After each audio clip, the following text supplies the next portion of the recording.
You're listening to The Drew Yari Show.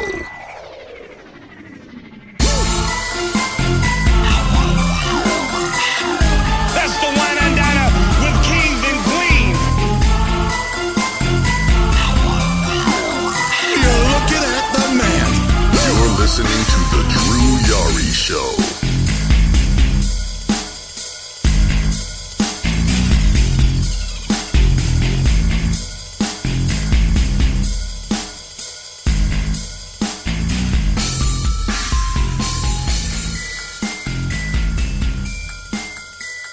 Hey, what's going on, guys? It is Wednesday, February the 10th. It is 9:11 p.m. Central Time on the dot.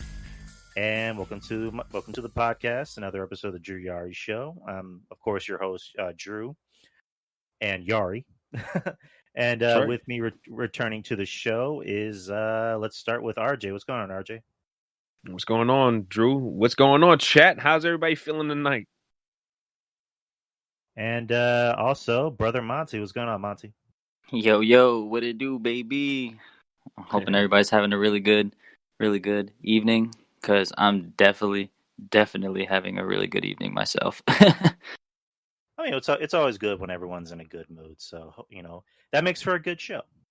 Speaking of good news, RJ, you had some pretty good news earlier on Twitter. Oh, I'm not dying? Yeah. Oh, yeah. I mean, yeah, that's yeah. Why do you have to put it like that? So to, pretty much touch on what Drew's referring to, Monday I put out a tweet pretty much, telling everybody that I was pretty much shut down. I couldn't work because I lost my taste buds, which, that's a symptom of COVID. So I was like, oh boy, well, I'm gonna go ahead and, get this week off of work or whatever. Go take a test. Just do my due diligence, because I'm not one of those guys. Oh, I'm not gonna wear a mask, and I'm not gonna get tested and make sure I'm good. So I went. Me myself personally, I don't like shit jammed up my nose.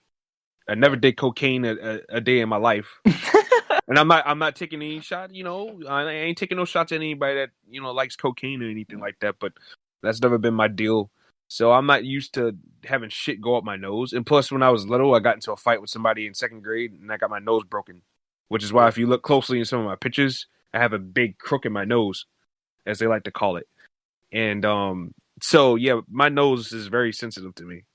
So when Alexa, that was the nurse's name, took and jammed that swab up my nose, Yeah. I swear to God, it took everything in me not to punch her in the face. And like I said on Twitter, like, I don't condone hitting women at all. If I ever see anybody remotely raise their hand at a woman, like, I'm hopping in there. I don't care if I know the person or not.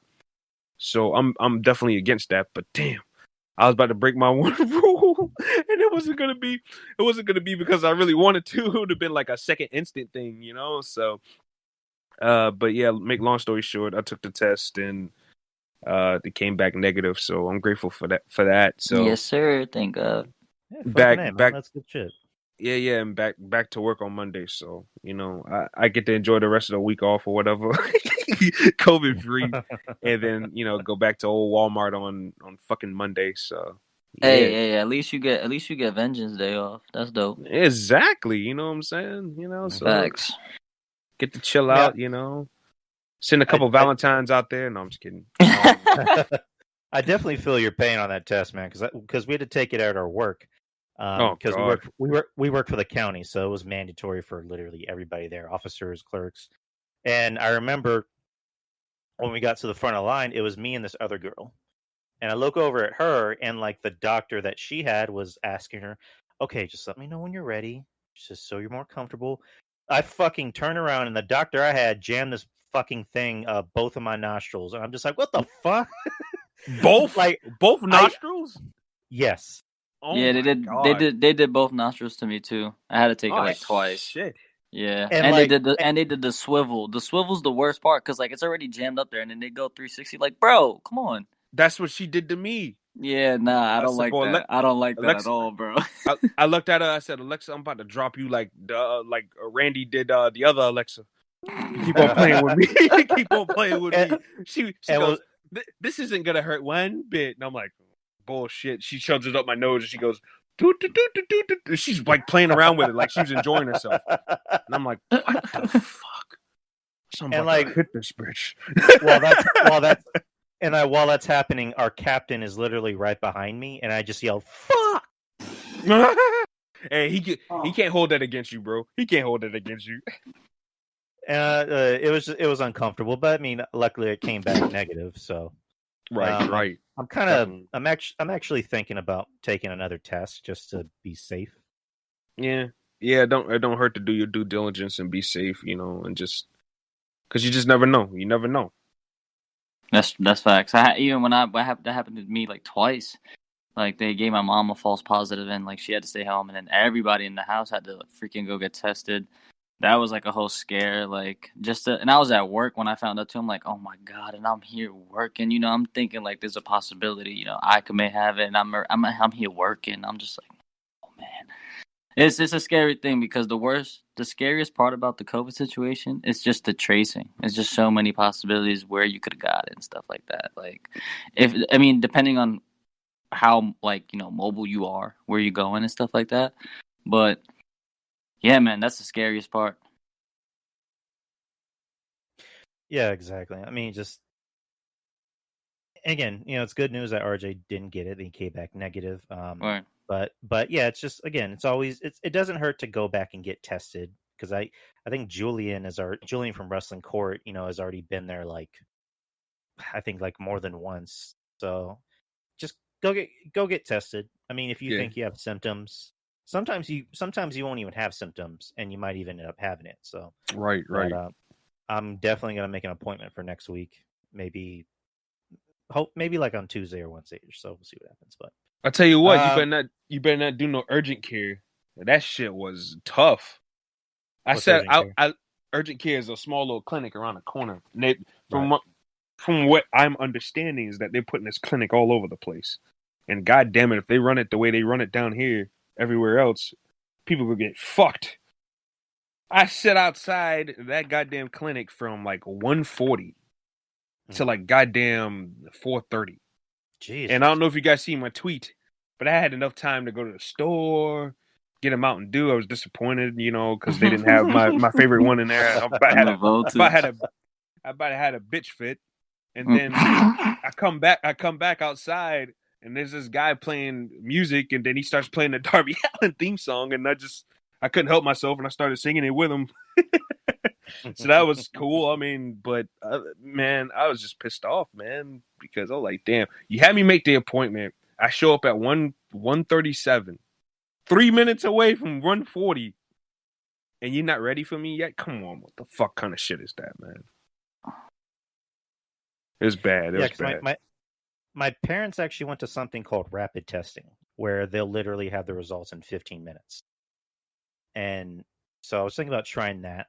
So I need to call it to see how much I gotta pay. So, but Monty, you said there was something you kind of wanted to get off your chest about the whole Sasha Banks situation. No. You want to start this now? Drew. I don't think you lie. Let's I'm not gonna lie to you.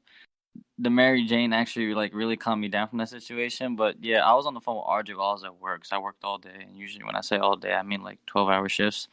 Mm-hmm. So in the midst of that, I called him up and I was just talking to him about it because I have no idea who this I can't call her what I want to call her, but no, screw it. I'm gonna call her what I want to call her. Just say it. Say what you want. Say it. No, we're not calling her Kiera Hogan. It's Mira Hogan, okay? Yeah, Mira Hogan. She's a bum. I wish. Who are you? Hold on. No. I just go ahead. I'll say a firm Mercedes because that's what you want to call her. Do you want to call her out by her full name and stuff like this? But let's be honest. You think Mercedes gives a fuck about you? Who are you, bitch? I'm sorry I had to say it. Who are you? You mean to tell me that you're 100,000 viewers per week on Impact? That's your fan base. You think that means anything to Sasha Banks' 3.4 mil viewers herself? And I guarantee you, not all those 100 viewers are watching Impact for you, honey. they got Chris Bay. I'm pretty sure that's where the majority of their fans go. So And wait, hold on. Let me ask that a question again. Who are you again? Huh? Yeah, and plus Sasha Banks is out here making that Mandalorian money. So, and based off of everybody's reception of the performance that she had, I'm pretty sure that she'll be back on that show again, and she'll be making millions of dollars while you just sitting down at Impact, not doing anything. Like, yeah, sure, you're one half of the Knockouts Tag Team Champions, but Sasha Banks is on top of the world right now as far as I'm concerned in women's wrestling. Is she the greatest or whatever? That's debatable. That's subjective. But as far as like impact of the business and everything like that, she's in the forefront. Yeah, come on now. Yeah, seriously. Yeah. She's one of those women that's in the forefront right now. She's making her way. Yeah, her, Thunder Rosa, Charlotte, Becky, Bailey, like those are the top echelon of women. You know what I'm saying, in this business today. And Kiera Hogan ain't even scratching the 100th name underneath that. Let's be real. Let's be real. Sasha Banks is like breaking a barrier where it's like she's not gonna need wrestling anytime soon, like for much longer. I was telling you this, Audrey. We talked about this like a long time ago. Now it was like a couple days ago. She's gonna get so big to the point where she's gonna get a lot of movie deals and she's gonna get better and better, and she's not gonna need to wrestle no more that long. Depending on like what she wants to do. Like if she wants to just stay a wrestler and be a wrestler for like take the John Cena route, and then it's there, so like you can leave when you want to leave, and then like fully go to Hollywood. She can do that, but like, come on, she's already reaching a status where like she kind of doesn't need it. Like, and she'll be fine without it. Like that's. You know what I mean? Like, I don't know. I just don't understand why she came out of nowhere to just talk all this smack, and for what? For what? You're on Impact. You telling me I'm gonna care about you because you're on Impact? Come on, son. Come. You First of all, I would literally RKO you. Shut up. Like, hey, Kiera. What? Oh no, excuse me, Bamira. Yeah. Go ahead, tell Don Callis to tighten up them boards in that ring, man, before you start talking. For real, seriously. Oh, man, what's that dude, the third dude from the Rascals that he didn't freaking go to NXT? What's his name? Trey McGill. There you go. Trey McGill. I was watching like a little snippet and he impressed me. But yeah, he's good. The noise of all the fucking ring mat, I couldn't even translate what move was like making the impact. Like, yo, this is crazy. He's not even that big of a dude for the mat to be making that much noise. Jesus. Hey Monty. Oh my God. I'm sorry, Drew. I'm sorry I'm getting so mad. I don't understand. I don't understand, bro. Like, here's the thing. It's not good. It's not. The presentation is like, bleh. Like, hey, if the ring is making more of an impact than the show is with ratings, that's a problem. That's a problem. That's a major problem. Woo. Oh, and Drew, the great mighty Kenny Omega's helping out with ratings, right? Drew. I need to ask you this question, yeah, man, because when we last time we were doing this and Kevin Castle was here, you and Kevin Castle was really hitting a point, and I feel like I was being oblivious about it. I'm not even gonna lie to you, bro. He's not a draw in America. I'm seeing it. How am I a fan? How did Cameron Grimes? How did Cameron Grimes reel me in as a fan? I despise this dude. He pulled up with the Lambo, like the. Yeah, I'm waiting. I would say, wait, Monty. Kevin Castle made a good point about something.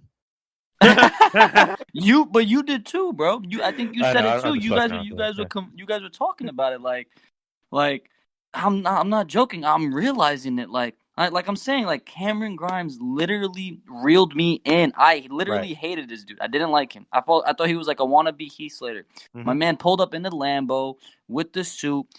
Like the way he was talking, he was rhyming a little bit. I don't think if anybody noticed it. He was spitting some bars there. Like it was funny. It was funny. But I don't know. The new character's cool to me. Like, how does that happen? But like, Nothing. Okay, so did you see when Kenny Omega when Kenta told Kenny Omega to shut the fuck up? I'm not your friend.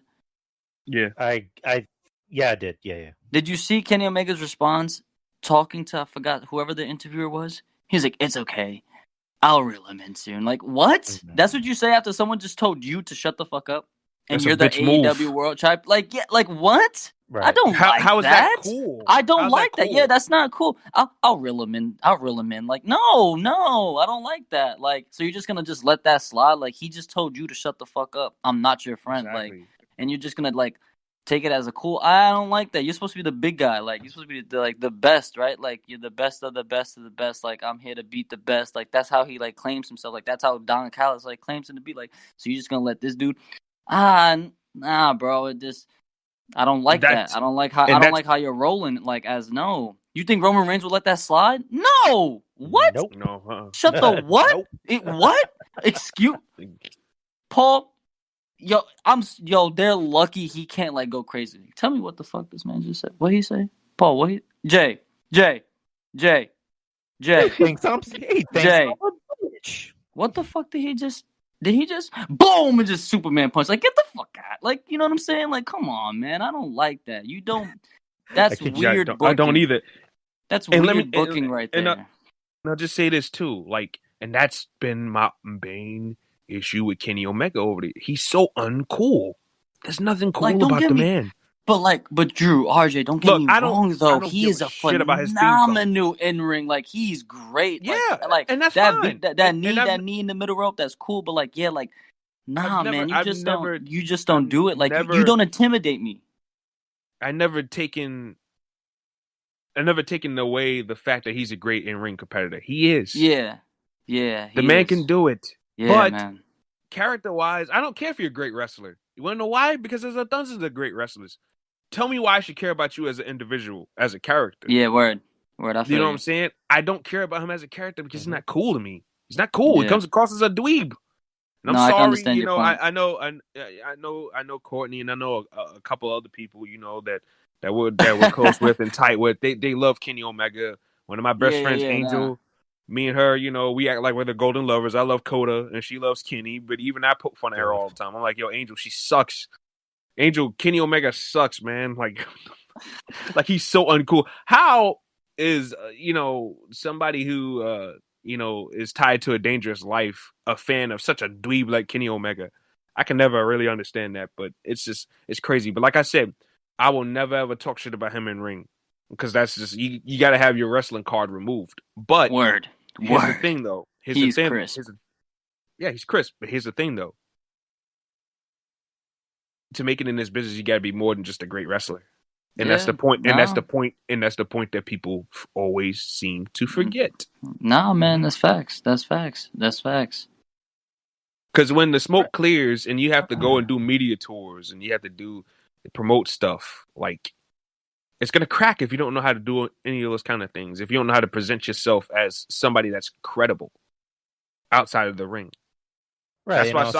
That's why the girls like Sasha and Charlotte, that's why they'll do fine, when it comes to media and stuff like that, because they know how to package themselves well. Kenny Omega, like I said, he just, I don't know, dweeb. Yeah, exactly. And also the way he's been carrying himself over the years, when over in Japan, doing the whole, competitive wrestling match with a blow-up doll and a 7-year-old girl. And then dressing up as Princess Jasmine in the ring, and then and then what was that? And then what was that one thing he did? That sissy boy slap fight video? Huh? That?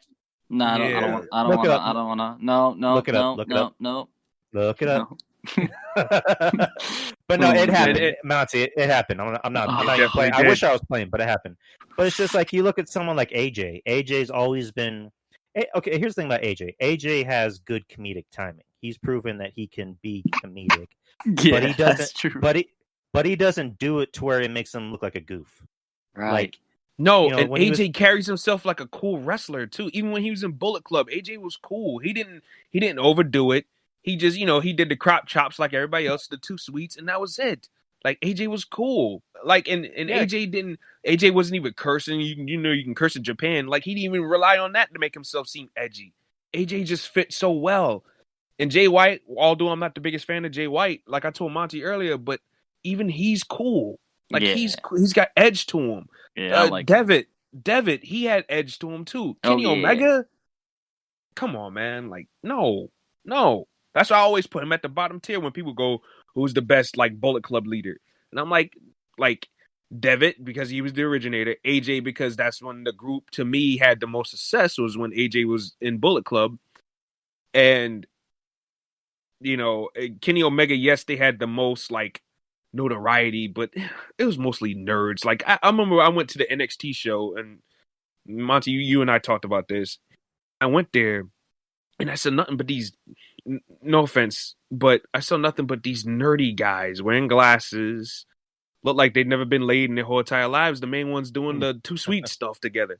And I'm just like, oh my God. While all the rest of us, we were Lost in Goblinoble fans, you know what I'm saying? Like, and that was when Naito was really, really hot. Sonata was putting on great matches. Takahashi was putting on great matches. And like that section was cooler than the Bullet Club, because like most of those guys, they had wives and hot girlfriends and shit like that. And we're all sitting in that section. You have all these neckbeard geeks, going crazy over Kenny Omega when it's an NXT show. Like, at least with Lost in Goblinobles, Andrade, he was one of the founders of the original Lost in Goblinobles, so it made sense. But, like, come on, man. Like, seriously. Y'all got to stop playing with me, man. So, yeah, Kenny Omega, great wrestler, but just a nerdy dweeb of a character and a man. And I just can't. While I could take some of his in-ring work seriously, and Drew, you know all about this because you're a Jim Cornette fan. Mm-hmm. But his ballet dancing and the way he Monty, watch a Kenny Omega match. When Kenny Omega starts, he gets the corner and he starts doing the twisting and the turning and the finger pointing and the like Jim Cornette says, the jazz hands and the all the finger pointing. Like, he is so right about that, and that's the thing I always go, like, Kenny Omega, like, he's so right. He's right about that part.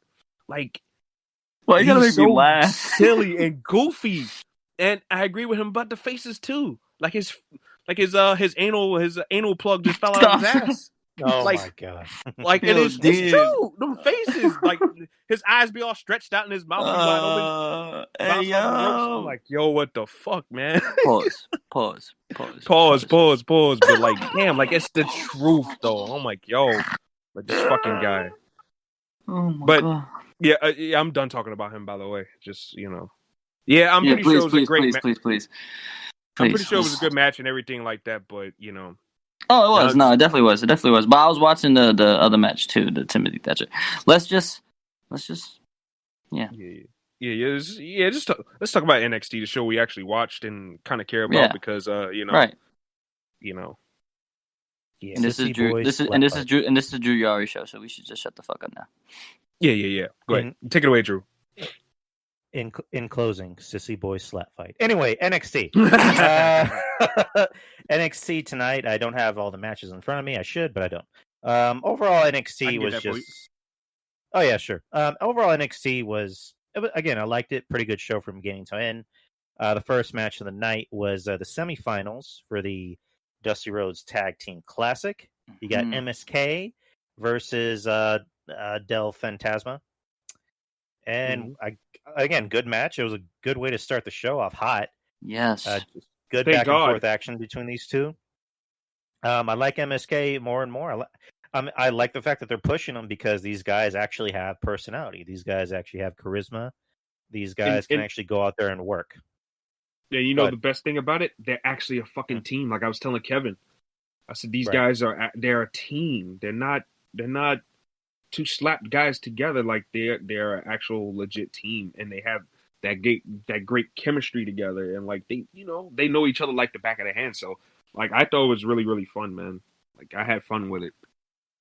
And Monty said something too when we was talking about this. Like we was talking about this like I think last week. Like this tag team tournament, man, it's gotten better like with each round. Like the matches are getting better and better, and like the choices for that they picked to win, obviously, like just like been really, really good. So I just wanted to throw that in there too. But all 4 guys, they busted their asses tonight. Go ahead, Monty. Yeah, man. I was listening to both of you talk, and like I'm just literally just shaking my head up and down, like yes, yes, yes. Like I wish we could insert the yes, because like I'm not gonna lie to you. You were saying that they have the charisma. They do. They're funny and they can talk. Like they have their own style. RJ said it, nailed it on the button. They're an actual tag team. The man literally pushed him from the flip, from the apron to the floor. No, and then Wesley did like the backflip. No, that y'all wildin', chill. Like it was crazy. Like I really enjoyed it. I really enjoyed how back and forth the whole match was. Joaquin Wilde was like going crazy too. I didn't know he really. I didn't really watch him like that. Honestly, oh, yeah, he's good. He's good. Yeah, he's pretty good. I like him. I like both guys are good. Fantasma too. So yeah, I like Raul Mendoza too. It was great. Like people you said, it was Raul Mendoza. Where they do, and I don't know. Drew said it perfectly. It was a great opener, to keep our attention on, and then. I tweeted it out, Drew. That's exactly how you transition to keep people's eyes keep the attention on the show. They went from MSK and Legato to Xia Li, right? Like I don't know. For me, I like what they're doing with Xia Li. It's like they're invested in everything, and I'm loving it. What's that woman's name? What's that woman's name, Drew? A good segue. Next match is Xia Li defeating Cora Jade. Yeah, I don't know. Just a squash. During the match, Casey Catanzaro. Good. That's Elena Black for those who are up on their indie stuff. Okay. During the match, Casey Catanzaro and Kaden Carter came out to basically, I guess, kind of talk some reason to Xia, and they just got their heads caved in.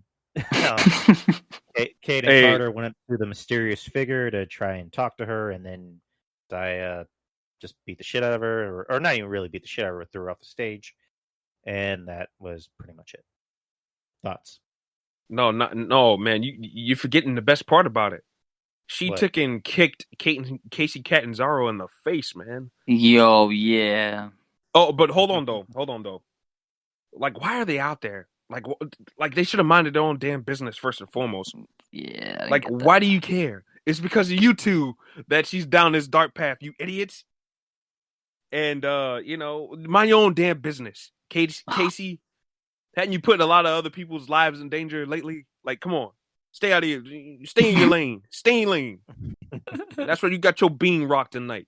At least I ain't playing with you. You think I'm playing? Bam. Yeah, she was not playing, bro. She's not playing. I fucking laughed when she kicked Casey in the face. I fucking died laughing. I said, "Yep, come here." She said, "Bam." I said, "Damn." Upside the head, upside the beam. She said, "Bitch, go eat some Chinese food. Come back." But so that Xia Li's facial reactions, man, like they so improved. Like, yeah, man. Like she has done a fucking 360, man. Like, I love it. She's so intimidating, bro. It's like she's not playing. I'm here to whip that ass. Ding, ding, ding. You getting your shit kicked in the bean like she's not playing. Yep. I love it. And what I've been seeing, it looks like it's going to start to come into fruition. Remember what I told you when I thought that the lady was Karen Q, and it looked like it's her. But and you and I talked about this, that this could potentially be a tag team feud. With, obviously the mysterious figure being Q, or Tian Sha as they're calling her. I think we're gonna get a tag team feud. Tian Sha, she ain't playing around. Y'all saw how she bitched out Boa, which I hate, by the way. I hate that. If they're supposed to be reformed badasses all of a sudden, why are they still like? I mean, I guess they have to show her fear still, but why does she have to grab her by the throat like that and make him look like a bitch? Especially when he hadn't been in the ring yet to reestablish himself. I didn't like that part. Maybe to show like heritage. That's how it is. Like Respect grab like this the man master. by the throat, have him wheezing like on you the floor listen like a to bitch. me, like don't play with. I don't know. I mean, I get it. They could have used. They got plenty of other Chinese people in that locker room too. Like they could have used one of them to establish the fact that she don't play no games. Like they don't think about the small things like that. You keep on bitching him out like that. Why are we gonna care? You know what I'm saying? That's the only part I hate because that's the second time he done been bitched out by a woman within the last 2 months. And I'm like, what are we doing here? Like, why am I supposed to care about this guy when he's getting his ass whooped by women? Like, come on, man. And this guy's like 6'4" too, so that doesn't help. I can understand if he was a midget like I can understand if he was Drake Maverick or somebody like that. Fuck. Or Marco Stunt. If it was Marco Stunt, I'd definitely cheer that on. Fucking kidding me? She picks his ass up and throws him into a dumpster.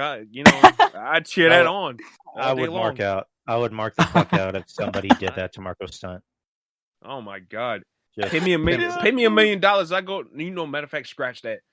Give me a ticket to Jacksonville, and I'll do that for free. I just want to pimp slap. I just want to bitch slap that little fucking twerp. Jesus Christ. Me too. I don't know. I just don't like that guy. Every time I see that guy on my TV screen on AEW, I just got to turn the channel, bro. I love Jungle Boy. I love Luchasaurus. But I can't stand Marco Stunt. Like, for real. Marco Stunt. Look at me. I'm running around the ring. I'm a wrestler. We just call himself the fun size. Man, fuck out of here with that bullshit. Him and his titty grabbing brother. I'm sorry. Go ahead. Oh my god. I'm crying. I'm crying. Oh my god. Hate that guy. Yo, that was great. Oh my god, that was great. Well, Marco Stunt, you are little, my friend. Yes, you are. Mm-mm. Damn. Oh And then we had Regal walking backstage, and Mackenzie Mitchell, who was, my gosh, she looks great, by the way. I just want to say, but yet she interviewed Regal. She wanted his thoughts on the tournament matches tonight. He congratulated MSK on their win, and Regal said he has some business, and he goes into his office, and there's Scarlett. About time they're finally using this woman more and more. Like I was getting a little tight that they wouldn't use Scarlett like they should have. But like she's had 2 like main focal points of the show within the last 2 weeks, so that's a good sign. They gotta use her, man. Don't waste Scarlett. But exactly, they had an exchange in the office. Because she definitely has the ability to be probably one of your top 3 women in the company because you're damn right. She can talk. I mean, she's very easy. She's easy on the eyes. There's no doubt about that. But she can talk. You're damn right. And we need to see her wrestle more. Like she's something that Vince can't wait to. I mean, maybe in a metaphorical way, can't wait to get his hands. Oh, because he's not touching that. Nope. He's not touching that. Nope. Cross will literally put him in a fucking cross jacket. There's no question. I'd pay money to see that, but. I would pay to see that too. Yeah, he would kill him. But Scarlett, again, I'm glad they're using her a lot more. I'm glad they're giving her more time to talk. I mean, because Cross can talk, but Cross I think should be treated more as like almost a what's the word I'm looking for? Like a luxury? Like, not really a luxury. I would say kind of like use him like the Undertaker in some aspects, where don't expose him too much. Like, we know he can talk, but don't give him too much exposure. Because I've always said about Cross is that he's not really a heel. He's more of a gray area guy, in a sense where his only allegiance is to Scarlett. He's going to show up when he wants to. Yeah, and exactly, and they're tapping into that right now as we speak.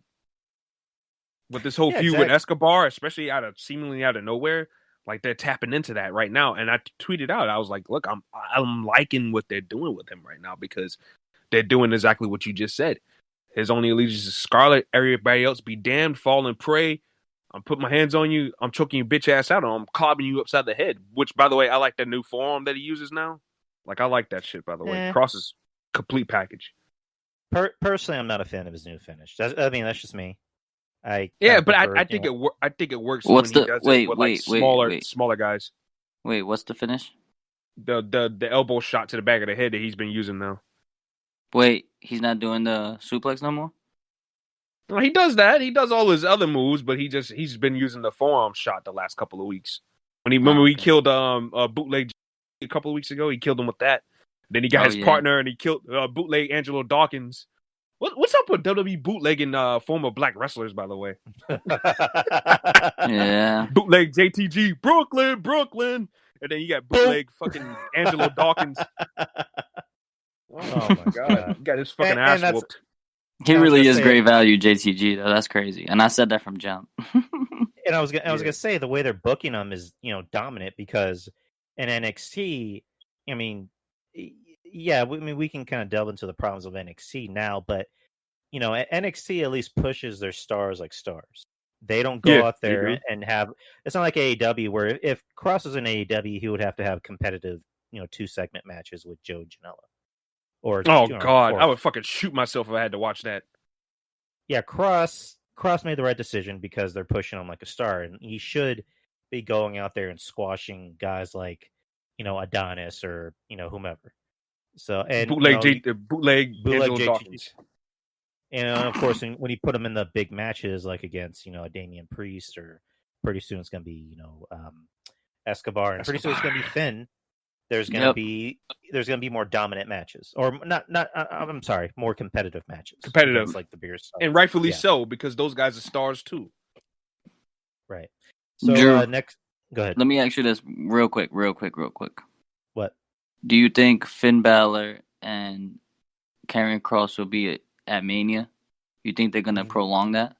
That is the rumor, is that they want to add the NXT Championship match to Mania. Because they haven't really announced a takeover before Mania. So I mean that makes sense, because at the end of the day, NXT is currently the third brand. Yep. It is pretty much the third brand. I mean, it's still developmental, technically. I mean, not technically, but it is. But it's still kind of the third brand. So I wouldn't mind seeing Cross and Finn at Mania. I mean, this is a way to kind of bring more eyes and ears to NXT. I mean, especially someone like Cross. Can you imagine Cross's entrance at Raymond James Stadium? My God. Oh, man. I'm spazzing thinking about it, man. Yeah, man. I literally closed my eyes, and I saw, beautiful. Just raise his hands, and, you could just see, oh my goodness. Yep. They have to do it. They have to do it. They like to ham it up, too. Like I can just imagine him coming out with a bunch of women dressed up like Scarlet, with her being the main angel and everything like that. I think that would be dope as fuck. And you see all the girls fall into her as she's walking down the ramp. Yes. Oh, bro! And then you see him with his hands out. Yo, bro! Oh my goodness! Fuck, they have to. We just choreographed the entrance. They have to. They have to do it. Oh my god! It'd be fucking crazy.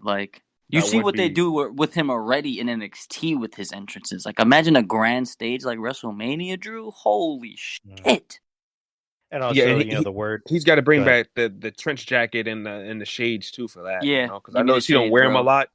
Give the man his trench jacket and his shades, man. Jeez. Love that shit.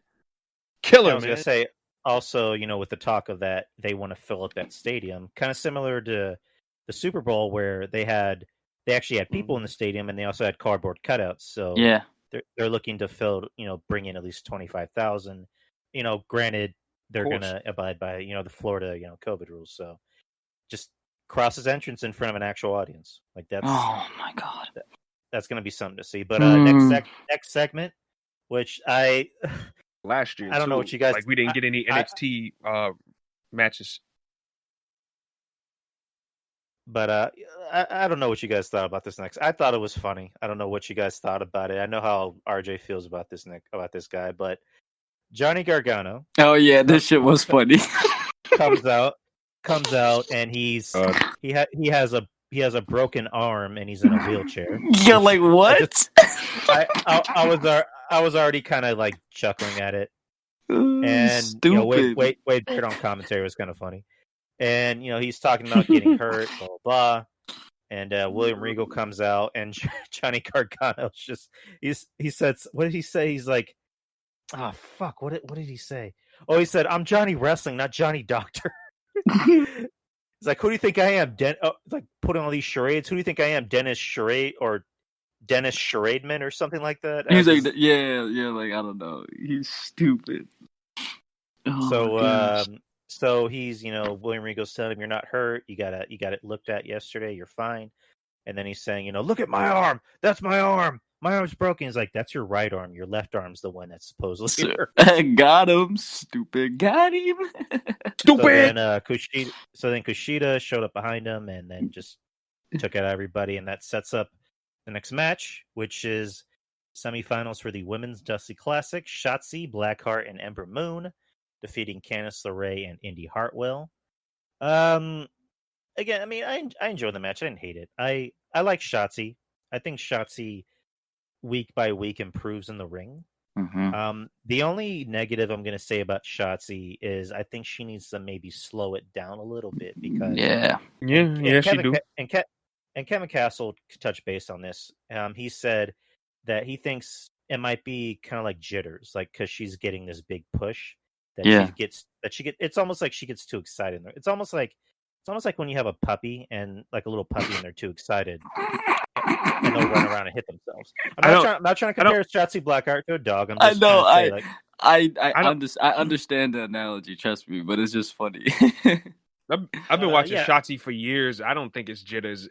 That's just who she is. She's very reckless. And I mean, that can be debatable whether that's a good thing or not. Like I tell Monty all the time, like she ate all them chairs at the Evolve show. I thought she died when she hit that tope on that thick white girl there that they have yet to put on TV, by the one that Jelly Nutella's with. They had a match with each other on the Evolve show that they showed on the network like 2 years ago at this point, and like they had chairs set up outside the ring, and Shotzi went to do a suicide dive onto what's her fucking name? Oh my god, Brandy, that's her name. She went to go do a suicide dive on her, and she fucking ducked, and Shotzi Blackheart ate all of them chairs with the fucking just face first, neck up, like type shit. No. Like scorpion type shit. You know what I'm saying? So I'm like, like you gotta chill. So I just think I think she puts a lot of oomph into her shit. Unlike, a lot of, she's not as stiff as a lot of the female athletes. Like she goes balls to the fucking wall, and I think that's just her style. I think we're way past jitters. I think that's just who she is. I think it.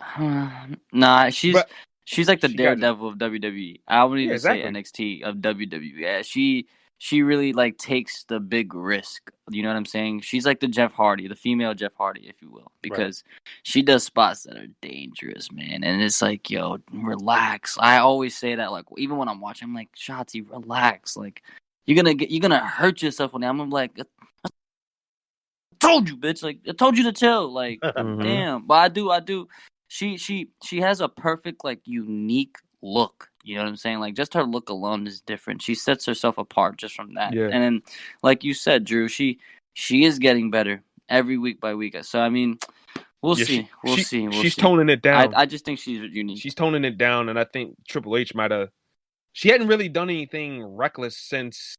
Right. Well, towards herself, since, that last bump she took on the apron when she fought Io Shirai, I think. Where she, like, fucking just ate all that shit neck first. Oh, my God, yeah. On that fucking apron. And I'm like, oh, my God. How is she still going? Word. Like, that would have been me. I would have been like, fuck. I would have been like Jimmy Butler last night at the Heat Knicks game. I was like, oh, shit. Like, it's done. It's over. It's over. But she still kept on going. I'm like, holy shit, man. Like, this girl is tough. But I just think that after that, like, she's been toning it down, and all her matches have been like, I haven't been like, okay, Shotzi, like, I think Shotzi's gonna die tonight. I haven't had that feeling in a long time, so that's a good thing. It's a very good thing, because I love Shotzi. Everybody, it's always a plus. That. Always a plus. You know what I'm saying? I love Shotzi, and so like, I want to see her do well. I want to see her win championships. I want to see her get pushed, because like Monty said, like, she's very different, stands out. Like, she's a good wrestler when she lays her shit in pretty thick, man. And I just think people hate the gimmick, and people hate the howling and everything like that. And I would agree, maybe that might need to be toned down a little bit, but she's always amped up, and I appreciate the energy because everybody else doesn't really have it. They don't have the energy, and her with her energy, it feels authentic. Like Shotzi Blackheart would be a girl that I would hang out with in like fucking Myrtle Beach or something like that. Like she would be that type of girl that you don't necessarily really want to bang her or anything like that, but you just want to be around her because she has so much great energy and everything like that. And you just like, okay, I need a shot of what she's got, so I want to hang out with her. You know what I'm saying? She's one of those chicks. So yeah. Yeah, she just comes across as a very likable girl. And Yeah. going back to what you were saying, she has that personality when you see her. It's like anyone that we've ever known in our life, where you look at them and you just go, you know what, that look and that personality can only come from them. Because we've seen plenty of girls that look like her that try to do the punk rock, tattooed, piercing, different colored hair thing, and it kind of came across as forced. Well, whereas her, it just seems like very natural. Case in point, Halloween Havoc, when she was the host, and she's up there, talking kind of like Elvira, Mistress of the Dark, and she's like, the next match will be a street fight. You believed it. You believed it. She was having fun. She was genuinely having fun. And again, I love her. I can't really say anything bad about her. And who I don't get that vibe from, even though she's tatted up and everything like that. And I hate to say it because I love her too. Ruby Riott. Ruby Riott's missing some of that. Ruby Riott needs some of that energy that Shotzi's got. Yeah, it was. And it's sad because I like Ruby. I love Ruby too. I'm a fan of Ruby, but it just seems like the company's not a fan of her. And I just think that she doesn't have that charisma like Shotzi does. Mm-hmm. She doesn't have it like Shotzi does. I think that's it. And it's not because she's been a heel. She's been a babyface now for the last almost a whole year. It's just she doesn't have the juice like Shotzi has. You know what I'm saying? They're not even they haven't even been tag team champions yet. They're the only legitimate tag team on the main roster. It doesn't even make sense. No, it doesn't make any sense whatsoever. But they moved on though. What do you think about her and Ember being a team though? By the way, I feel Shotzi, but I do not feel Ember. Ember's a great wrestler and everything like that. Don't get me wrong, but I don't know. I'm kind of with Kevin, where to the point where I'm just what is Ember Moon? What is she? I know who Shotzi Blackheart is, but what is Ember Moon? What is she? Truth be told, I'm lost. Truth be told, I don't know how Drew feels, but I'm curious to hear what he says. I just feel like they're just a filler team. They're just there for the Dusty Cup. I feel like Raquel and Dakota Kai are definitely going to be the winners. I definitely think, you know what? They don't need to go up. They don't need to get called up. They could win the belts and keep the belts on NXT. I saw that idea on Twitter, and I agree wholeheartedly. I think that would work perfectly. I think that would be so good. It adds extra oomph to the brand itself. And maybe you get, some main roster tag team, I don't know, whatever women tag teams that they make up on the roster, to come down in NXT and have a matchup. But that would be cool, But, help boost ratings or whatever. Yeah, especially if they promote it right. Right. So but I don't really care for the tag team, bro. I'm just more. I like Raquel Gonzalez. That girl has really, really, really improved. She really impressed me a lot. So, and then on top of that, I'm just curious to see how this Xia Li stuff goes. I hope that they don't try to get too cute too fast with Raquel Gonzalez, man. Because I think that if they go up to the main roster and they challenge for those tag team titles, I hope to God that they keep them together as a team, even if they don't win them. Because I think that until Raquel gets that, we talked about this last week. Just because she's having great matches with a lot of the girls in NXT doesn't mean that she's gonna she fights Charlotte or fights Dana Brooke. You know what I'm saying? Doesn't mean it's gonna click with them right out of the gate. So I hope that they keep them together so that Dakota can help her get more acclimated and help her work with some of the other girls. So I'm hoping that they just keep them together for as much as they can. I know she's been impressive and this, that, and the other, but they got to take it slow.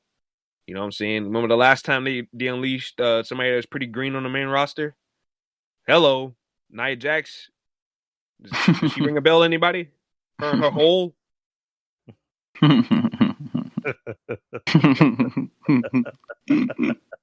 The whole. So Monty, before we move on, what's your whole thoughts on Nia Jax's hole?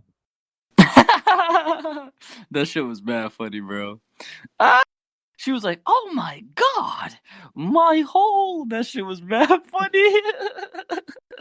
And the way she did it, it was like a perfect reaction. I don't know if she really heard her booty hole. You know what I'm saying? I don't know if she really heard it, but that was hilarious. And then the way Lana won, she just shoves her into the table like, "Move, bitch." It was just comical as hell. And then you see, a lot of facial reactions are better than half these women's just acting in general. Like, you saw her face like, "Oh my god, I won," and you saw her put her hand in the air like, "Yo, Lana, shut up." It's just so funny. That whole match was hilarious, bro.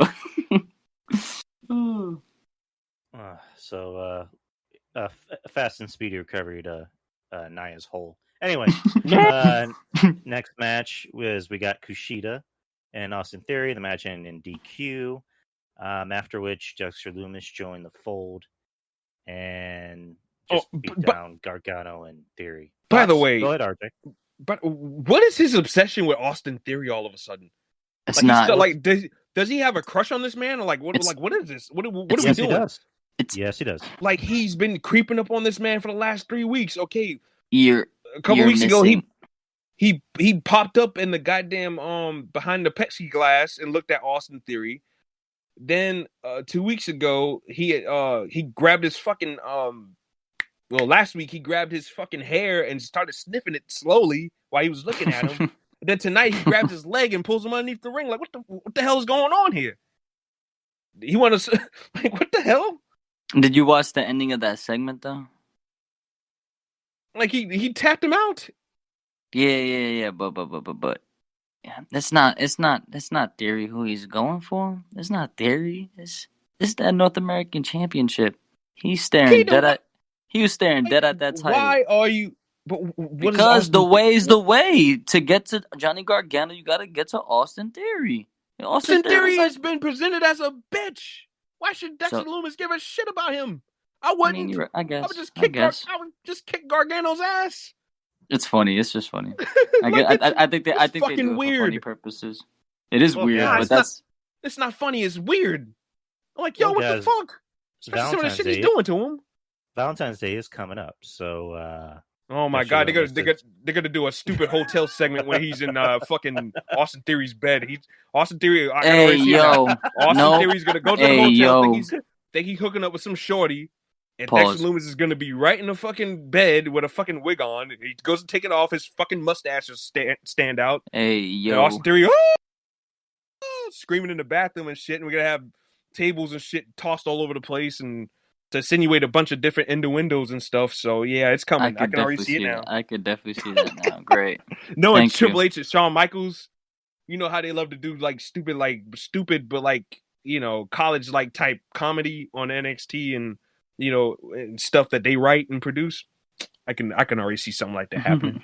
Don't be surprised if it does. So good luck to Dexter Lumis, who's gonna probably fuck Austin Theory this Sunday. Whoa! Hey, yo. Too dark? Too dark? Okay. Anyways, next segment. Oh my god! Skin on skin, it makes the love begin. Whoa! Anyways, next segment is the return of Cameron Grimes. Cameron Grimes. I gotta say it right. Cameron Grimes. We're going straight to the moon. No. There's no more moon. There's no more moon. We going straight to the Hamptons. That's literally what it is. No more moon, no more, bro. He owned the moon. What you talking about? It's Cameron Grimes. Bro, listen, man. My man Great pulled segment. up because it's like he kept it him. Like, he pulled up in the Lambo. got out the Lambo. He's still wearing brown, but it's a tux. It's like, all right. And then my son pulled out his arm. You see the gold rolly? My son had the gold rolly. Nah, not like. I loved it. He changed it up, and it's fun. Like he's funny. I don't know, man. I don't know. I'm curious for this. They gave him awful lot of time to talk on that mic, and boy, I enjoyed it. I was like, yo, talk your shit. Like, talk your shit. When he in the beginning when he was talking, like, oh man, hey man, I can't believe I'm saying this, RJ and Drew, but I'm a fan of Cameron Grimes. I like. So here's the thing. I've always liked Cameron Grimes because, again, it's kind of. I'm going to compare him to Shotzi in a sense where their personalities match, because what Cameron Grimes is doing, like his personality is very over the top, personality is shtick. It actually comes off as genuine. Mm-hmm. Because if anyone else tried to do that, it just wouldn't really make sense. With him, I mean, he's not bad in the ring, but his personality, I think, makes up for it. Like he has a good character. He's a good character. Which is funny because the whole time he was Trevor Lee, like he was never really that guy. So like coming here to WWE, he realized that he tapped into that mindset. I gotta be more than just a wrestler. And he tapped into that mindset, and good on him, because like I've been down on him for a while. Like I just find him as annoying, but I ain't gonna lie, this promo he cut tonight was really fucking good. Yeah. It was funny, really bro. good. It was really funny. Good. He was spitting at first, like, and then he was like, he's just so, like, I don't know. He's just a funny guy. And now that, like, he's rich, it's like, you can't hate him because it's like, yo, bro, he's rich. Like, yeah, he's rich. Like, and then he's just going to talk funny, like, by investing in GameStop. Yeah, GameStop. Yo, bro, that was the best part. It was that funny that he invested in the dog coins. Like, it's just stupid. And then I made more money. Like, it's just so dumb. You could tell he was so out of breath, though, too, from all that jumping and shit. Yeah. I hope, he did. I wholeheartedly enjoyed that entire thing. It was fun to watch. It was funny. It was entertaining, something that Vince would like. Yeah, it would. And then, we got a backstage segment of Karrion Kross, pretty much talking his shit to Mr. Escobar. My boy. And Escobar's boys was deader than dead, man. Like, they were deader than 4 o'clock. Boy. Like, holy shit. Oof. Yeah, it was interesting because, just kind of backtrack, Escobar told his boys, make sure he doesn't make it to next week. And I'm like, okay. We'll see. Good luck on that, pal. Okay. Word, I heard that too. That shit was funny. and then just shows his boys, and Cross just angrily says, time's up. Pretty much, just time's up. That's all you gotta say. Next week, you're mine. Which I was kind of thinking, like, wait, why isn't this on the pay-per-view? And then I realized, okay, they're already stacked for matches, so you don't just want to have this on the match or have this on the show and have it just be like another match. Like you like, this match actually has a story behind it, so you don't want to cut somebody else's time just to give this more time when those matches are already more established. So, and it makes sense, because I'm assuming this is going to be the pay-per-view, or not the pay-per-view, the main event next week. Yep. And so that's a way to bring in people. That's a way to invest people into the show. So I'm looking forward to it. I'm interested to see how it goes. Yeah. I don't. Here's the thing. Cross is obviously going to win, but I don't know how competitive it's going to be. You would like to think it should be, because, and it all goes back to my point last week that I was making about Escobar being a cruiserweight champion, him being dominant as a cruiserweight champion, and that was why I felt like maybe he should have went ahead and dropped that belt or whatever, because like that belt will lose a lot of steam, like if he just gets dominated by Cross. But if he puts on a competitive match with Cross, like, it would be good. And it's not like Escobar is like a midget either. You're like, he's like, we talked about it all the time. Like, he's bigger than the North American champion. Like, he should be the fucking cruiserweight champion. So like, and he should be the North American champion. Escobar should be. Yeah. So like, I think the match should be competitive at best. Like, I don't think it should be a squash match whatsoever. And I like Cross, but like it's okay to have a competitive match with somebody like Escobar, especially since they've been building him up for a year. Like, why waste that only to just, Let's have Cross to squash him. It wouldn't really make sense. But if he just beat him in a competitive match in a war, like that's fine. Like do that. Just do that. I think Escobar deserves that much. Nah, if it was anybody else on the roster, I'd be like, yeah, to hell with it. Go ahead. Leon Ruff, shit. Hey, just drop him right on his neck and it'll be all right. 1, 2, 3. Let's get the clapping, shorty. But I think Escobar at least deserves, at least a competitive match. I have a feeling that this could be a way to, because Cross is already a star, but this could be a way to kind of really benefit Escobar because I've always said that cruiserweight title is really hurting him more than helping him. So this could be a way to really, eventually get that title off of him and put him into that main event picture, against, Adam Cole or, Kyle O'Reilly or Finn Balor. So I'm interested to see how this match goes. I'm very interested. I don't know how competitive it'll be, but I kind of hope it is competitive. I hope it's not just a squash match because they've been building this up for almost a month. And I kind of hope it goes the way I want it to, which I already know Cross, like I said, we already know Cross is going to win. There's no doubt about that. But I really do hope that it's more than just, Cross beats the shit out of him, makes him look like a punk. So that's just how I'm viewing it. So main event time. Semifinals, the Grizzled Young Veterans, versus Tommaso Ciampa, Timothy Thatcher. Really surprised. I'm genuinely surprised that the Grizzled Young Vets won over because I told you they would last week, but you said no, Ciampa and Thatcher would be in the finals. I told you last week they needed heels to go up against, man, and they're the only team that's credible heels. They're two dudes that want to be heels. Thatcher and Ciampa, I'm confused as to what they are from week to week. Timothy Thatcher's doing sinister shit in the ring. He's trying to break people's arms and shit at random. Ciampa, he's attacking random people like some raging lunatic that he is. And you know what I'm saying? Like they're supposed to be really endearing. Come on, man. They needed heels to go up against. And the Grizzled Young Veterans, they came up short last year. I'm pretty sure they'll give them the nod by putting them in the finals again this year because MSK needs a team that wants to get heat, that needs to get heat, and will get heat. Especially in Zach Gibson. James Drake really doesn't do much. Zach Gibson is carrying that team by himself as far as like the promo and in the heat factor. But yeah, they needed heels to go up against, especially MSK. If MSK is the end game, which I think they should be to help establish them as a top tier team in NXT, they needed a pair of heels who want to be heels, who work like heels to put them over in a grandiose fashion. And I think that the Grizzled Young Veterans are those guys. Ciampa and Thatcher would have been like better as far as like if you want to just have a match just to have a match. And that probably would have happened in AEW, by the way.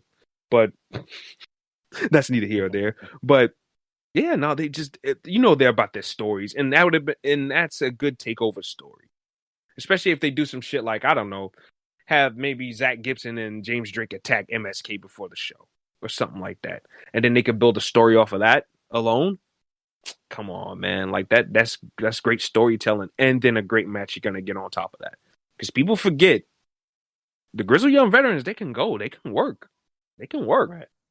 Right. I think they work better as a team. Them two separate on their own. No. Zach Gibson's good. But he reminds me too much of Nigel McGuinness. And, I love Nigel McGuinness. I grew up on Nigel McGuinness. I ain't really trying to see a B-rate version of Nigel McGuinness. So, like, he's him on his own. And James Drake, like I say, son ain't got that much charisma, but he's got a good, like, look or whatever. But then again, in the same breath, he kind of looks like a more cooler version of Seth Green. So, I mean, that goes to show you something. But, yeah, I predicted it. I said it. I said it was going to happen. Now, I don't know why they put Ciampa and Thatcher in this tournament to come up short like that, but I mean, I guess they were just filling up bodies. Go ahead, Monty.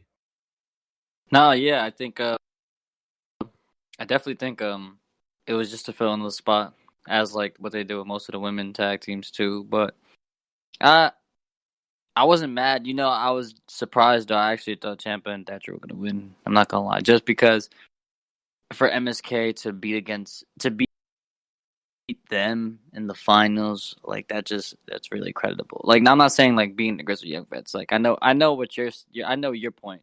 They're definitely trying to tell the face heel story, and I definitely see MSK winning. I don't see them losing to the Grizzly Young Veterans. Exactly. But yeah, I enjoyed it a lot. It was fun.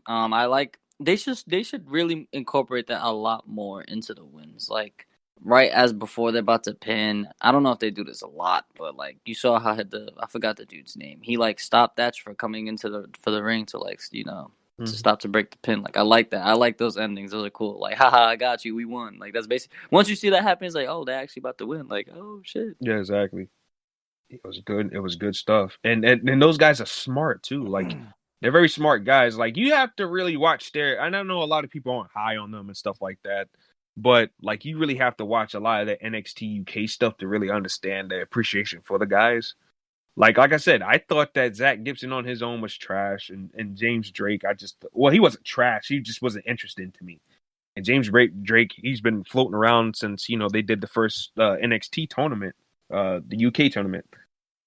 But them together as a package duo, which they were in progress and stuff like that overseas, they're a great team. They work really hard together, and I just think that's, especially when this company is bankrupt of tag teams. That's guys you need too.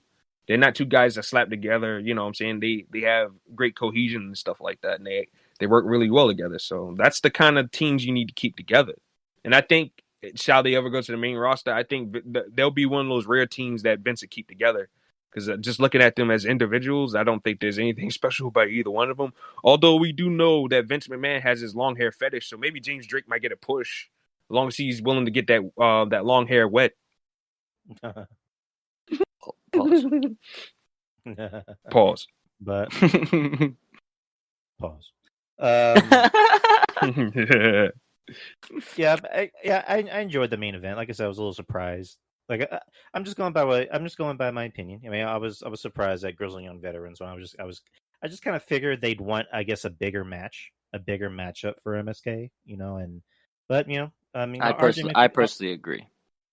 RJ makes a good point, because they want to give the Grizzly Young Vets something on Sunday, and we'll delve right into the pay-per-view. But overall, NXT was good tonight. I enjoyed every match. AEW, I didn't watch. I mean, okay, let me retract that statement. I watched the first hour. Got up to Sammy Guevara nut punching MJF, and then MJF apparently has hurt ribs, which that doesn't make any sense. But and the big news says Sammy Guevara quit the Inner Circle. Thank the Lord Jesus. That's Santana and Ortiz. You better follow. Yes, sir. That's where I tapped out. And other than that, I didn't watch the show. Other than that, I didn't watch the show. I didn't watch the main event, so I can't really say too much about it. So yeah, right. Same. Now let's get into NXT Takeover Vengeance Day, which is this Sunday, Valentine's Day. And here's the match card on Wikipedia. So I'm just going to go by the first match on the card, which is a triple threat for the NXT Women's Championship. Io Shirai, the champ, versus Toni Storm and Mercedes Martinez. Whoever wants to start can start. Go ahead. Well, y'all know who I want to win the match.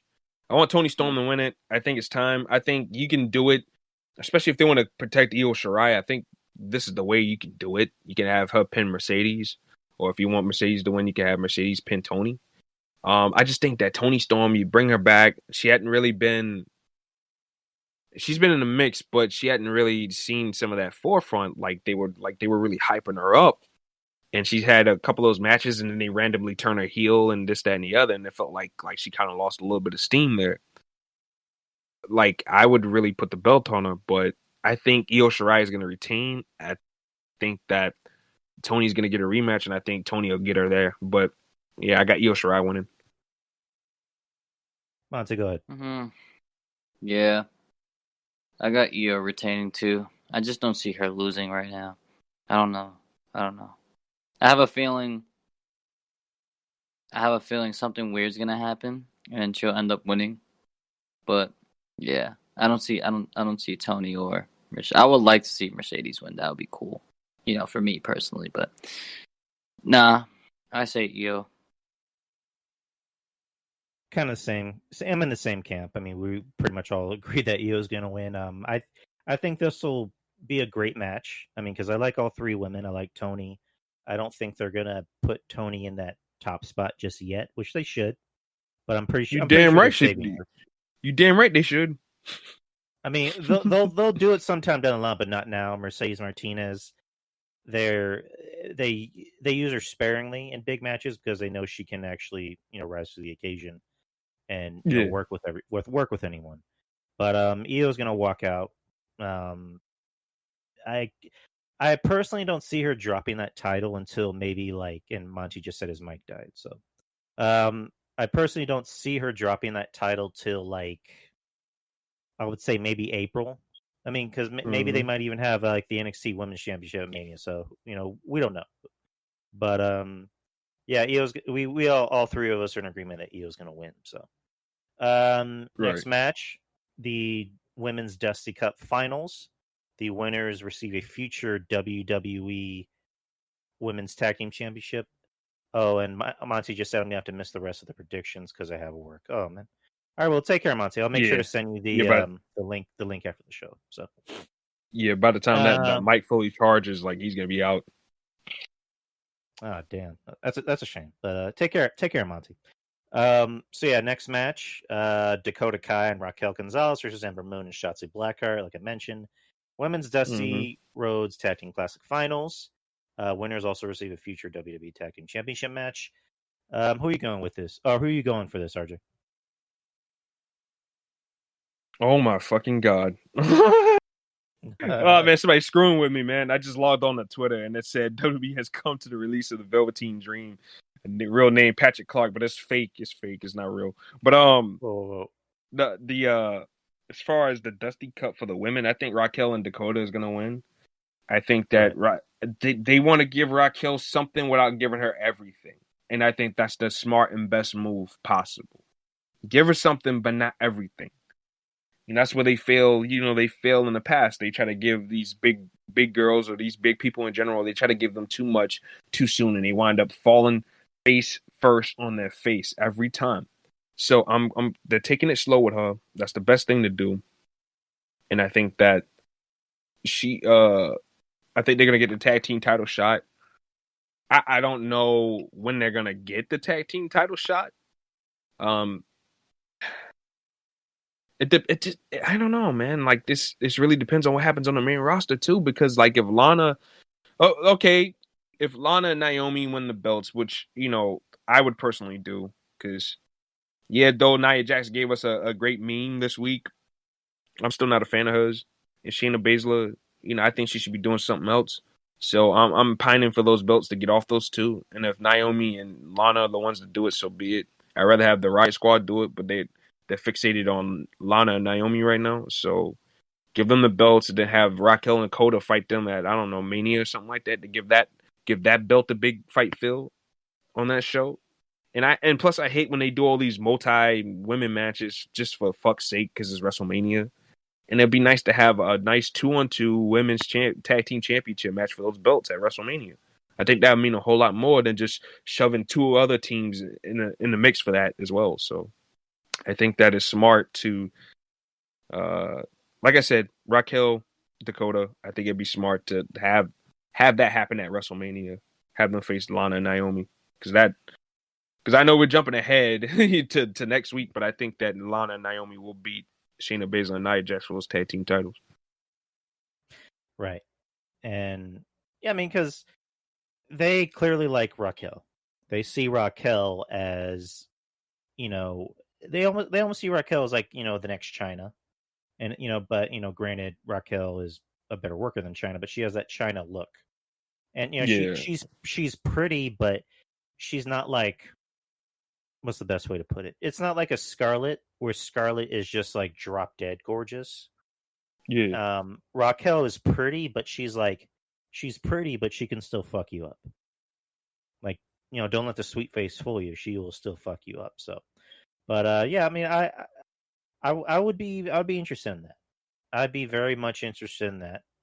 Raquel and Dakota go them against the possible tag team champions of Lana and Naomi. That's a good way to kind of bring them into the fold, because I have zero interest in seeing Dakota not get attempt to not get hurt against Nia. And that's, I mean, I say that as a joke, but I say that as being serious, like, because again, I mean, it's another conversation for another time. We said it's sort of blue in the face. Nia is just, she's an unsafe worker, and that's about it. But oh, I forgot who I chose. Yeah, Raquel and Dakota. I mean, that's my choice. So far we're 2 for 2 on our choices. We've already agreed the first 2 matches, but next match is the men's Dusty Rhodes Tag Team Classic Finals. The winners also receive a future NXT Tag Team Championship match. You have MSK, Wesley, and Nash Carter versus the Grizzled Young Veterans, James Drake and Zach Gibson. This interests me. This matchup interests me because I was under the impression that they were going to possibly put in Ciampa and Thatcher, but this is an interesting matchup because you have 2 teams that are very different. MSK is more of the high flyer, adrenaline rush type of team. They don't do too many. Here's one thing I like about MSK is that they're not too reckless, because you see a lot of these teams that are similar to them that do a lot of the high flying shit. Yeah, do a lot of sloppy stuff. Exactly, and they'll do dives and they'll fucking drop on their neck. And it's like, dude, come on. I actually want to see you be able to like pick up your children by the time you're 40. So, but exactly. MSK is not that reckless. I like them. They're very charismatic. They appeal. They're a good appealing team because they're like the Hardys in some aspects. But I like MSK. I like them week by week. They're a very entertaining team. Grizzled Young Veterans, I'm not too crazy about. That's just my opinion. Right. I mean, it's like you said, these 2 guys are good as a team because if you split them up, there's really nothing appealing about them. No upside. No upside. So they work better as a team, and they're not a terrible tag team. I'm not trying to say they're bad. It's just they're not my cup of tea. I'm just going to put it that way. But they're very innovative. I give them because I wasn't into them either when they first formed, but that match they had against Mustache Mountain at that NXT TakeOver Blackpool, like that match had me on my feet, and I was like, shit, like these guys are actually pretty fucking good, because we all know it takes 2 to tango, and we know how good Tyler and Trent are, but like they were really, really, they were laying in it thick, and they was working just as hard as well. So like, I like those guys are really good, man, and I appreciate them as a team. Like I said, like I'm not gonna sit over here and say, oh, they're the greatest things since sliced bread or anything like that, but I do appreciate them as a team. Yeah, so this should be a good match. I mean, I have no doubt this will be a good match. I'm getting the feeling that they're probably gonna win, the Grizzled Young Vets, because they were in the finals last year, and then they're in the finals this year. So I'm getting the feeling that they'll win, because this is like the WWE's way of saying, okay, we've you guys are good. We put you in the finals last year, so we're going to give it to you this year, because MSK is new. So I think that might be their way of saying, okay, these guys are good, but they're also new, so we don't want to give them too much success right off the bat. So I'm going to go with Grizzled Young Vets, because I just think that's how it's going to go. There might be some fuckery in the match. Grizzled Young Vets will probably find maybe like a sneaky heel way to win. But yeah, I'm going with the Grizzled Young Vets. What about you? I'm going the opposite. I think MSK is going all the way. You cannot save their rival and push it as some type of big mystery, only to have these guys lose in the finals. Like, you got to go all the way. Like I say all the time, you cannot just stick the tip in and take it out. You got to go all the way, dog. And I think that's what they're gonna do. They're gonna go all the way, and they're gonna establish these guys as a team in their division. They don't have a high energy tag team right now like these 2 on that roster at all. When you look up and down the tag team roster, it's a lot of guys that are just like, meh. You know what I'm saying? That's why you think somebody was complaining on Twitter about the tag team titles not being on TakeOver. You see the state of their tag team division right now? Does it look like it deserves to be on TakeOver? Look, I love Oni Lorcan. I think he's a fucking fantastic wrestler, and I think he should be on his own. Honest, personally and selfishly, I think he should be on his own as his like fucking. If you want to associate him with a tag team, like you put him with Thatcher and Ciampa, like he's that kind of guy, that crazy man brawler that'll fuck you up. That's extra physical. Whereas him and Danny Burch together, it just looks odd. It looks very, very weird. Even though Danny Burch is supposed to be like some type of hooligan too, but I don't get that type of vibe from him whatsoever. And he comes across as very boring to me. And like they have nothing. They're two generic bald guys. Okay, and that doesn't help. That doesn't help. And before that, Breezango, like meh. And I like Fandango and Tyler Breeze, but it's just meh. And so I think that here's a chance to crown a new tag team with some high energy. They're young. I don't know how young they are, but I think they're in their early 20s, early to mid 20s. And like they're a high energy team. And you got to go with them right out of the gate right now because they have nothing. When you look past these guys, they have no other teams that they can really fall back on. And while I do like the grizzled young veterans, I do like Imperium to a point. I think those guys are boring too. I think if Volta's not around, and even to a lesser extent Alexander Wolf is not around, Bartel and Eichner by themselves, they don't have the personality to be by themselves. So like they're kind of uninteresting. And then who else is in the tag team division? Austin Theory and Johnny Gargano. I like Theory. He's got that dark cloud hovering over his head. But him as a prospect and as a wrestler, I like. And Gargano, I'm not the biggest fan, but I do appreciate his work and his ethic and everything like that. But like, when you look past all that, like MSK is the way they got to go. They have to be the centerpiece of this tag team division that's been pretty much dying since, I don't know, the days of the Revival and the DIYs and Undisputed Era after their first run ended. Like, so, or that their second tag team run, actually, when that ended, like it was kind of like the blooms off the rose, like Kevin Castle says, and like the tag team division hasn't been the same since. So I think that here's a chance to establish a new tag team. You're right. I mean, I wouldn't be opposed of MS Cohen. Don't get me wrong. I'm just saying, like, right? You're just looking at things in a logical light, and I understand that. I mean, I wouldn't say logical. I would just say, as long as I've been watching wrestling, just kind of how things are done, because they were in the finals last year and they're in it again. Right. So I don't know. Just there's a part of me that's thinking, okay, if they're putting them in the finals this again, so are they going to win, or are they just going to be the team that puts over another team? So I don't know. Yeah. But I wouldn't hate if MSK won. I'm just saying I wouldn't be surprised if they lost. That's just me. But right. Next match is NXT North American Champion Johnny Gargano versus Kushida over the NXT North American Championship. I don't know. Just I don't think Kushida is going to win. Here's the thing. I don't know what they think of Kushida, because a part of me thinks that they like him, but they have him go out there dressed in street clothes. Like, they completely took away like again, I didn't like the whole Back to the Future gimmick. I thought it was kind of hokey and dumb, but to have him go out there dressed in street, to have him go out there wearing a wife beater and jeans, I just think it's kind of odd. He's an everyday man now. That should be his gimmick. Kushida, the everyday man. Yeah, exactly. He's coming out here. He's killing off pedophiles. he's making Velveteen Dream scream and shit like that, like a bitch, and slipping and sliding away in cowboy boots. Like, yeah, man, he's the everyday man. He's standing up for everybody. Kushida. You know what? Kushida's been on. Yeah, pretty much, right? He's the Japanese John Wick. But they've been building Kushida up ever since the Velveteen Dream attacked him that one random time last summer. They've been building him up as a fucking monster. Like, he's been on I don't think he's lost a match since. At least I don't remember. I don't recall him losing a match since. So they've been building him up properly for this. And people were bitching when he wasn't on TV for a short period of time last year before he came back.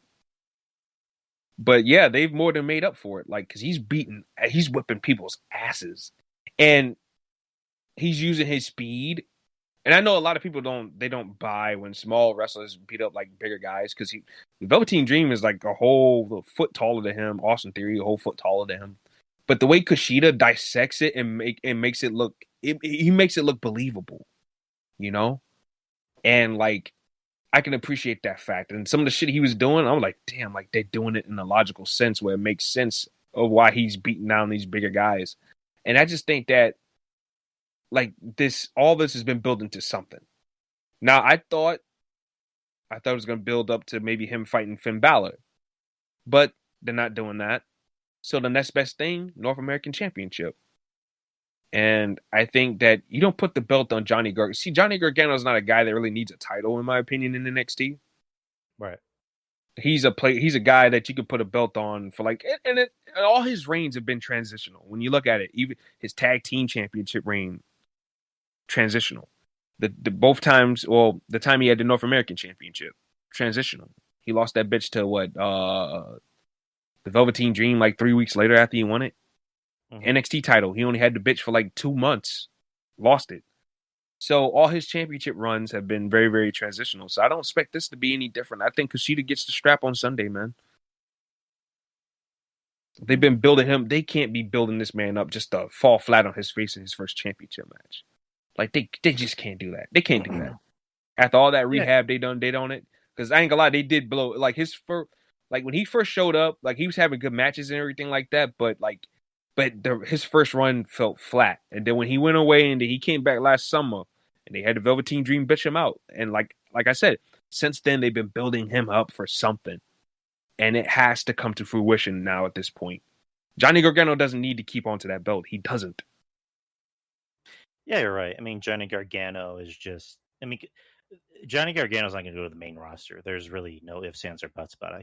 He's long for NXT, which is... I mean, there's nothing wrong with that, because Adam Cole kind of said the same thing, that NXT is the main roster. So I wouldn't be surprised if there's a lot of guys that stay in NXT for good, which, not everybody wants to go to the main roster. That sucks. It sucks because, like, you got to get the fuck out and let other people shine, bro. Like, I'm tired of seeing you. Like, I've done seen you on this show for so damn long now. And that's part of my frustration with him, too. It's like, dude, I'm tired of seeing you. I don't want to see you on my TV screen anymore when I'm watching NXT. Like, get the fuck out of here. A change of scenery needs to happen for some of these guys. I'm sorry. I don't care about staying on NXT, man. You need to change the scenery, dog. Like when Seth Rollins finally went to SmackDown, like, good. Like, you needed to change the scenery, man. You've been on the show. You've been on Raw ever since 2016. Like, it's good to finally see you on SmackDown doing something different in a different environment. These guys need to go and do something different in a different environment. Like, he want to stay so loyal to NXT so bad. How about ship his ass to the UK or something like that? Have him work with guys over there. If he loves NXT so fucking bad, like, send him over there. Him and Ciampa. Like, shit. I mean, I know that's not possible now at this moment, duh. But, like, when things get a little clearer, if they do, yeah, let them work over there. Like, shit, I'm sick and tired of seeing these guys, man. Like, Ciampa, like, they're just floating around. He's just like, okay, what are they going to do this week? Nothing really all that interesting. Like, they need to change the scenery. And that's been my whole argument the whole entire time. I don't disagree with you. I do believe that they feel that way. But, bad, like, you got to get out of here, man. Go do something else. Yeah, well, again, just Gargano, you put him on the main roster, what are you going to do with him? Because there's no chance in hell Vince is going to let anyone, or let him try to get over on anyone, unless it's someone maybe is. You need mid-carders. He doesn't have to be in the main event. I don't expect him to be in the main event. He'll probably get a main event match, like, here and there. But, like, what's wrong with being a solid mid-card? Like, what's so wrong with that? Like, and I think Gargano would, he would, come on, man. Like, I don't buy that he can't be big on the main roster. Well, he ain't going to be the top star, or he's not going to be the world champion or anything like that. But like I said, what is so wrong with being, a solid mid-carder? That's fine. Like Kevin Castle said all the time, we need mid-carders, we need jobbers. You know what I'm saying? Everybody needs to fill a role. And what's so wrong with filling a role? You know what I'm saying? Like, it just, every time I see him and Ciampa on NXT, and even Adam Cole, and I love Adam Cole. Like, it just feels like they got to get out of the way and let some of these other guys rock, man, because it's tiresome seeing these guys hog up all the TV time on NXT when they should be focusing on some of the other younger guys that they have. You know what I'm saying? So that's just my 2 cents on it. And that's what it's always been about. It's not about the talent themselves because, like I said, all 3 guys, I appreciate all 3 guys and what they bring to the table, but it's just like, for fuck's sake, you need to get out of here and do something else and wrestle with other people. You know what I'm saying? Johnny Gargano versus Daniel Bryan. You mean to tell me that Daniel Bryan couldn't help get him over like he's been trying to help get Cesaro over and Nakamura over the last couple of weeks on SmackDown? Right. Like, all it takes is for a good performance to happen and catch people's eyes. And it's up to WWE at the end of the day to catch up on that momentum. If they don't, that's an indictment on them, not necessarily you. But what do I know? I'm just a spectator, right? Right. But moving on to the main event, NXT, I guess, I don't know if it's a World Heavyweight Champion or just NXT Championship. Finn Balor, the champ, versus Pete Dunne in a first time ever match, apparently. That surprises me a whole lot, given both of their history in the on the indies and everything like that, or in the UK indies, both of them had like huge parts in that. But then again, like, given Pete Dunne's age and everything like that, it kind of makes sense. I'm gonna say this. I'm not feeling this match at all. Probably because I mean, I'm not a Pete Dunne fan. I'm just gonna put it that way. I like Finn. I'm pretty sure this match is gonna be good, and people are gonna like it. There's no doubt about it. But I'm not feeling it. Pete Dunne does nothing for me. I'm just gonna go ahead and say that. I'm never been a Pete Dunne fan. It's just his look is very unappealing. I mean, I'm not gonna go the whole Kevin Castle route and just tear him from limb to limb, but his look has always been very Melissa Etheridge. There you go. His look has always been very unappealing. You know, I'm just gonna say this: only big guys should be wearing singlets. Only big guys. Only the Big Show. Keith Lee, Big E, Otis, they should be wearing singlets. A guy his size should not be wearing a singlet. Well, if you remember, like, he was a little bit, I don't want to say he was fat, but like, he was a little bit bigger when he first came to the WWE scene. Like, he was a little bit bigger. But now that he's lost all the weight and that he's shredded now, like, I think he should definitely switch up the gear and everything like that, because you're right, it does look ridiculous. Him being in the condition he is and now wearing a singlet, that's fucking weird. But Pete, like, for me, Pete Dunne, I was a fan of his back in 2017 when he first came, like that. When they built that whole tournament around him, and like, it was good. He was this menace running around, and at that point, he still looked very young. I think the facial hair and the long hair hurts him. I think he's got to cut that hair and get rid of the beard. And he's got to go back to having like that real menacing look. I think the nonchalant approach that he has to his character nowadays, I think that hurts it too. It gives me Orange Cassidy vibes, minus all the the other goofy theatrics that my Orange Cassidy does. But that's the kind of vibes that I get.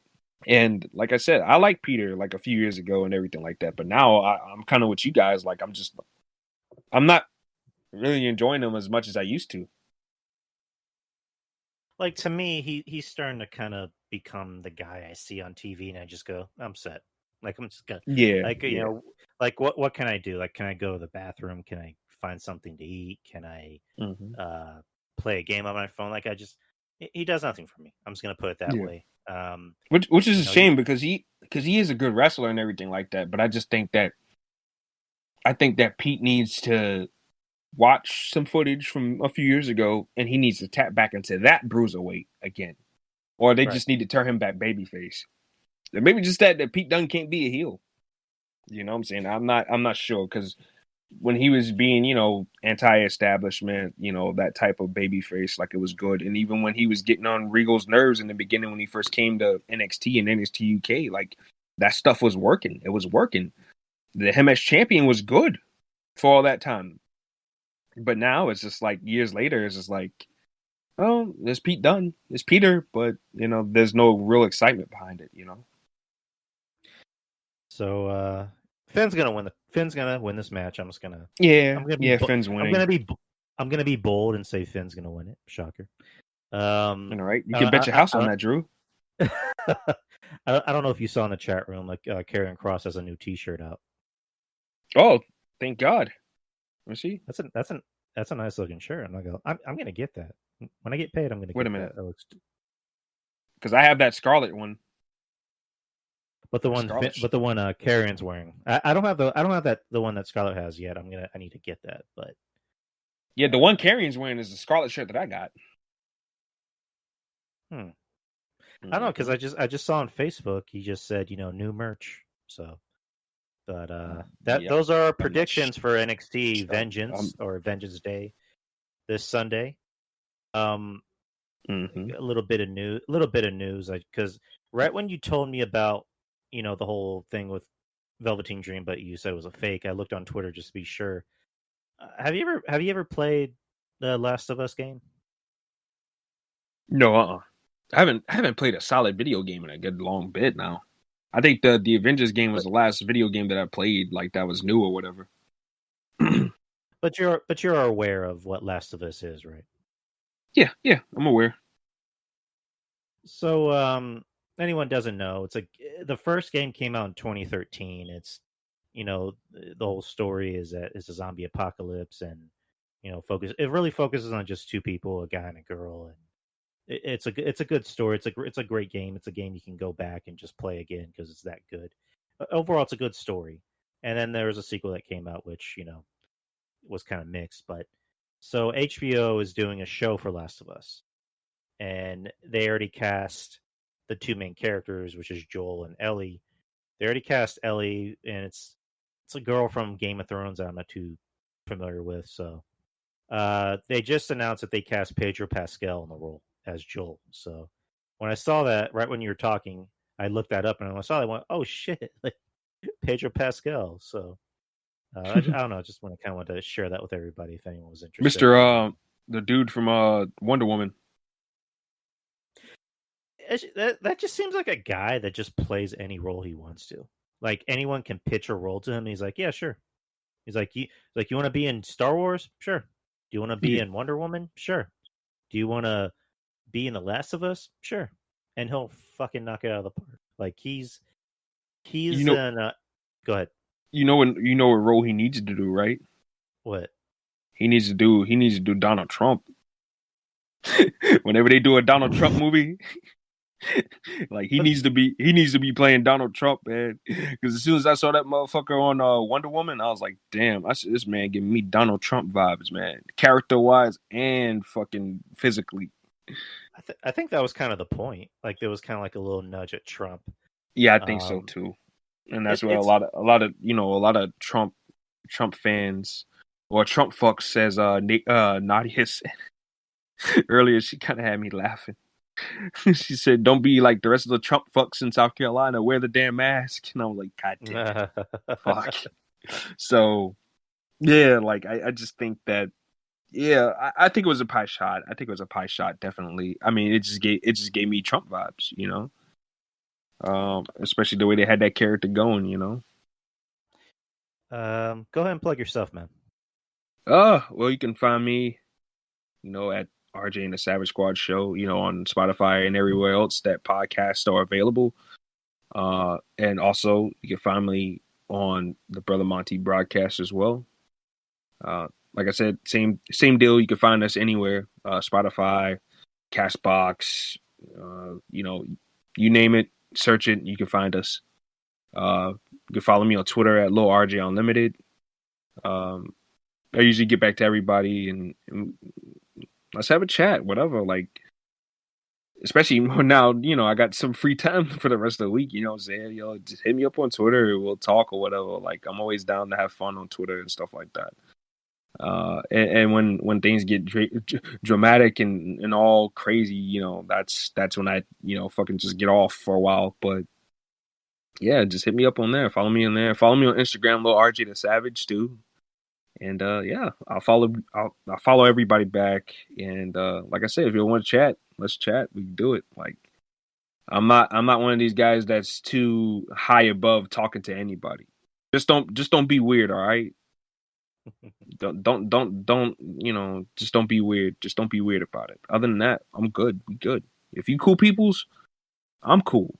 You know what I'm saying? We gonna get along just fine. That's it. I'm not a hard man to quote unquote please, you know what I'm saying? Like there's not too much you really have to do in order to win me over, you know what I'm saying? Just be cool. Just be cool. Exactly. I mean, because that's basically us. That's basically both of us. You know, the best way to describe both of us, we're simple men with simple tastes. Yeah, exactly. That's all you need. But you and Monty are doing something for Sunday, right? Yep.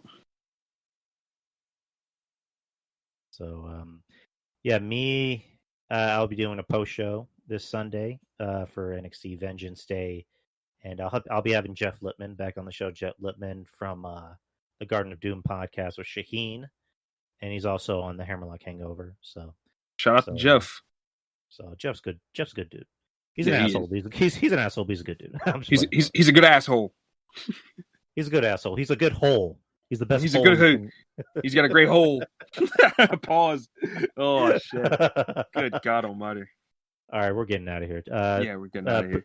All right, appreciate you for coming on, man. Yeah, no problem. Anytime, man. And shout out to the chat. I'll catch you guys later. Peace. But yeah, shout out to everybody. I'm a little tired. Shout out to everybody: Wrestling Soup, Kevin Castle, Trez, Jeff Lippman, Steve, Breaking the Apocalypse, Draper, and Draper, Shaheen, and Bisha O'Brien, Andrew Karlik, and of course RJ and Monty. Wrestling Court. Shout out to everybody. Anyways, guys, take care. See you this Sunday with Jeff Lippman, and I'll have the show up by Friday as usual. So, anyways, you'll be able to find the show on Monty's show because he asked me to send the file. So, anyways, guys, take care. Peace.